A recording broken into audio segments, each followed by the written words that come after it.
Force and laws of motion chapter में part 4 start कर रहे हैं। पिछले क्लास में आपको समझा दिया गया था इनर्शिया, लॉ ऑफ इनर्शिया, जितना भी था इनर्शिया संबंधित प्रॉब्लम आपको बता दिया गया था। उस पर 2 एग्जाम्पल भी बता दिया गया था, एक बस वाला एग्जाम्पल था और दूसरा कैरम बोर्ड वाला एग्जाम्पल था। उस समय उसमें उस क्लास में बोले थे कि सेकेंड लॉ ऑफ मोशन के बारे में आपको नेक्स्ट क्लास में बताया जाएगा। तो आज हम लोग सेकेंड लॉ ऑफ मोशन के बारे में देखेंगे। क्या बोलता है स्टेटमेंट पहले नोट कर लीजिए बच्चों आप लोग। सेकेंड लॉ ऑफ मोशन में क्या बोलता है? The second law of motion states that the rate of change of momentum of an object is proportional to the applied unbalanced force in the direction of a force. Simple सी बात है, इसमें एक quantity add कर रहा है बच्चों। पहले इसको नोट कर लीजिएगा और फिर मेरे बातों को ध्यान से समझिएगा, ठीक है? नहीं होता है तो वीडियो पॉज कीजिए, नोट कीजिए, फिर उसके बाद वीडियो को देखिए, ज्यादा अच्छा समझ में आएगा। इस तरह से क्लास देख कर निकल जाइएगा तो एक वीडियो देखिएगा, 10 वीडियो देखिएगा, 50 वीडियो देखिएगा, कभी भी कंसेप्ट क्लियर नहीं होने वाला है। कभी भी देखिए, एक वीडियो को देखिए, बार बार देखिए, अच्छे से देखिए ताकि आपका कंसेप्ट क्लियर हो सके। यहाँ हम लोग आपका कंसेप्ट क्लियर के लिए पढ़ा रहे हैं। ऐसा नहीं कि आज ये वीडियो देख रहे हैं, कल किसी और का वीडियो देख रहे हैं, परसों किसी और का वीडियो देख रहे हैं, बस वीडियो देखते रह जाइएगा, उसके बाद आपका कंसेप्ट क्लियर नहीं होगा। ठीक है बच्चों? तो यहाँ पर देख रहे हैं हम लोग मोमेंटम, एक क्वांटिटी अटैच हुआ है मोमेंटम को समझेंगे। फिलहाल हम लोग समझ रहे हैं स्टेटमेंट को। इसमें क्या बोल रहा है कि कोई अनबैलेंस फोर्स, सबसे पहले होना चाहिए अनबैलेंस फोर्स। क्यों? क्योंकि बैलेंस फोर्स जब लगेगा तो किसी भी ऑब्जेक्ट की स्थिति में कोई परिवर्तन नहीं होगा। ये बात पहले ही समझा दिया गया है आपको। जब तक अनबैलेंस फोर्स नहीं लगेगा तब तक चेंजिंग नहीं होगा। तो यहाँ पर अनबैलेंस फोर्स लग रहा है, तब जाके एक क्वांटिटी है मोमेंटम में चेंजिंग आ रहा है। ठीक है? किसके डायरेक्शन में? तो इन the direction of applied unbalance force. ठीक है? यानी the second law of motion states that the rate of change of momentum of an object is proportional to the applied unbalanced force in the direction of force। यानी किसी भी object पर लगने वाला force का वैल्यू क्या होता है? The rate of change in linear momentum with respect to time.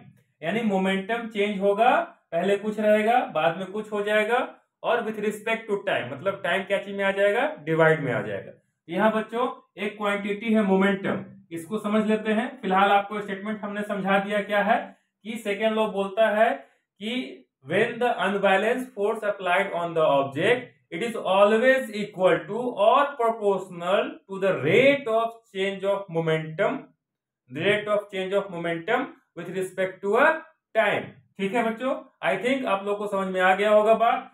फिलहाल हम लोग मोमेंटम के बारे में समझेंगे। क्या एक क्वांटिटी अटैच हो गया यहाँ पे? मोमेंटम। ठीक है बच्चों? यहाँ मोमेंटम है, मोमेंटम का सिंबल P होता है। मोमेंटम को डिफाइन कैसे करते हैं? It is defined as the product of mass and velocity. It is a vector quantity and its SI unit is kg metre per second. ठीक है बच्चों? मोमेंटम क्या है? वेक्टर क्वांटिटी है, P इक्वल टू mv। क्यों? क्योंकि यहाँ पर वेलोसिटी वेक्टर क्वांटिटी है। स्केलर से मल्टीपल है, इससे कोई मतलब नहीं है। ये वेक्टर क्वांटिटी है वेलोसिटी, इसलिए आपका मोमेंटम भी वेक्टर क्वांटिटी है। इसका SI यूनिट क्या हो जाएगा? मास का क्या हो जाएगा? kg, और वेलोसिटी का आपको बताया गया है metre per second. kg metre per second is the SI unit of momentum. Momentum कैसा क्वांटिटी है पूछेगा तो क्या बोलेंगे? वेक्टर क्वांटिटी है। अगर यहाँ एरो मार दिया जाए इस तरह से, हायर क्लास में आप लोग को पढ़ना है कि वेक्टर पर हम लोग एरो का भी साइन मारते हैं। 9th 10th में इतना कोई जरूरत नहीं है। क्लास 11 से आपको स्केलर वेक्टर के बारे में अच्छा से बताया जाएगा। कौन सा क्वांटिटी क्या है, कैसे जानेंगे हम लोग कि वो स्केलर है कि वेक्टर है, ये सब आपको क्लास 11 में बढ़िया से डिटेल में बताया जाएगा। फिलहाल यहाँ पर हम लोग जो भी जरूरत की चीजें आती हैं उसमें स्केलर और वेक्टर के बारे में हम लोग समझ जाएंगे, कौन सा स्केलर है कौन सा वेक्टर है। तो यहाँ पर आपका मोमेंटम जो है वो एक वेक्टर क्वांटिटी है। ठीक है? क्योंकि ये मास और वेलोसिटी का प्रोडक्ट होता है। क्लियर बच्चों? तो आपको एरो का जरूरत नहीं है, 9th क्लास में एरो का जरूरत नहीं है। हम लोग P इक्वल टू mv से ही समझ जाते हैं कि ये मोमेंटम है और ये एक वेक्टर क्वांटिटी है, और इसका SI यूनिट क्या होता है? kg मीटर पर सेकेंड होता है। अब इसी मोमेंटम के हेल्प से हम लोग डिराइव करेंगे F equal to mass into acceleration, इसको बोलते हैं formulation of Newton's second law of motion. तो नेक्स्ट टॉपिक इसी में स्टार्ट करेंगे, second law of mathematical derivation of second law of motion. Okay बच्चों, mathematical formulation of second law of motion, इसमें हम लोग क्या निकालने जा रहे हैं, F equal to mass into acceleration, ये हम लोग डिराइव करने जा रहे हैं बच्चों। देखते हैं कैसे इसको डिराइव किया जाता है। देखो यहाँ पर एक ऑब्जेक्ट है, ये एक ऑब्जेक्ट है जिसका मास m है और इनिशियल वेलोसिटी क्या है, u है। इस पर हम लोग एक अनबैलेंस फोर्स लगाएं F, और कुछ समय के बाद t टाइम तक इस पर लगातार फोर्स लगता रहा, लगातार फोर्स यहाँ से हटाया नहीं है, लगातार फोर्स। ये कौन सा फोर्स है, कांस्टेंट फोर्स है, कांस्टेंट फोर्स है। आप लोग को क्लास 9th में सिर्फ और सिर्फ कांस्टेंट फोर्स के बारे में पढ़ना है, वेरिएबल फोर्स के बारे में नहीं पढ़ना है। वेरिएबल फोर्स फिर से बोलेंगे क्लास 11th में पढ़ना है आप लोग को, इसलिए ज्यादा दिमाग इसमें नहीं लगाना है। ये कांस्टेंट फोर्स लगातार अप्लाई हो रहा है और ये टी टाइम तक अप्लाई हो रहा है और ये मास m ही है, और इसका वेलोसिटी क्या हो जाएगा, बढ़ के क्या हो गया, v हो गया। ओके, तो लिखेंगे कैसे, suppose a mass m moving with an initial velocity u, when we apply the constant force f on m, then after time t it will acquire the velocity, final velocity v। Okay, यहाँ लिखेंगे let initial velocity of mass m is u। now we apply a constant। Okay, कौन सा force लग रहा है, constant force लग रहा है, constant force F apply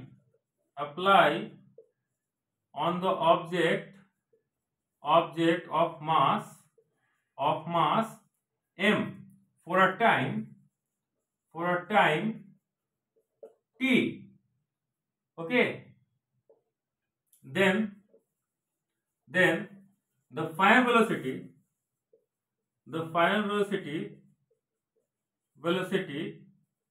will be v। लिखेंगे द इनिशियल मोमेंटम, कितना है इसका इनिशियल मोमेंटम बच्चों, इनिशियल मोमेंटम इज कितना है, इनिशियल मोमेंटम कितना है इसका, ये हटा देना है। इनिशियल मोमेंटम कितना है इसका, पी हो गया इसका, I for initial, P for momentum. Initial momentum कितना है इसका, mu, final momentum F for final, P for momentum कितना हो गया, mv। चेंज इन मोमेंटम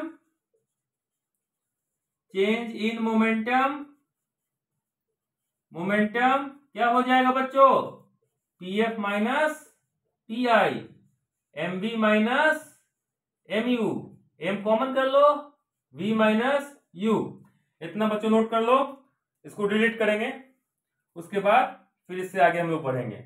इसको पहले नोट कर लो, चेंज मोमेंटम कितना हो गया है, m कॉमन कर लिए, v माइनस u हो गया है। इसको इक्वेशन फर्स्ट बोल देते बच्चों, इतना नोट कर लो इस चीज को। रेट ऑफ चेंज मोमेंटम क्या हो जाएगा बच्चों, rate of change in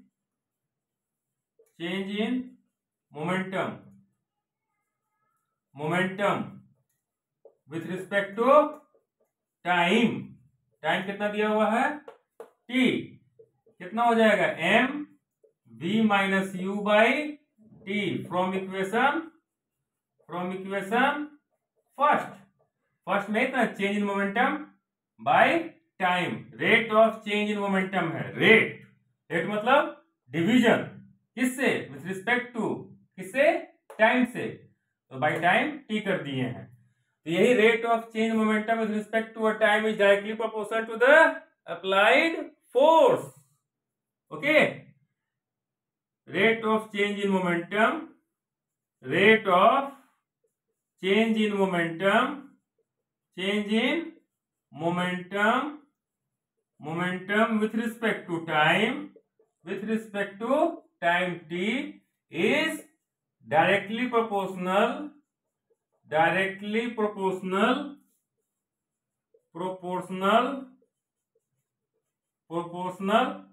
to the applied, क्या बच्चों, applied force F, यानी F is directly proportional to m v minus u by t। Directly proportional को हटाने के लिए एक हम लोग देते हैं कांस्टेंट, जिसको बोलते हैं प्रोपोर्शनलिटी कांस्टेंट m। ये हो गया प्रोपोर्शनलिटी कांस्टेंट m हो गया, और v minus u by T क्या होता है बच्चों, एक्सेलरेशन होता है। We know that a equal to क्या हो जाएगा, v minus u by T. ये हो गया। वेयर k क्या है, प्रोपोर्शनलिटी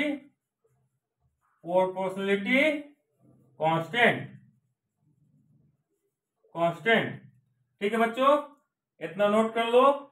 इसको इरेज करते हैं। अब हमको k को हटाना है, देखो कैसे हटाते हैं। ठीक है बच्चों, देखो बच्चों f इक्वल टू के में आया था, इसको इक्वेशन सेकंड बोल दिए हम लोग। यहां लिखते कैसे हैं कि व्हेन 1 न्यूटन फोर्स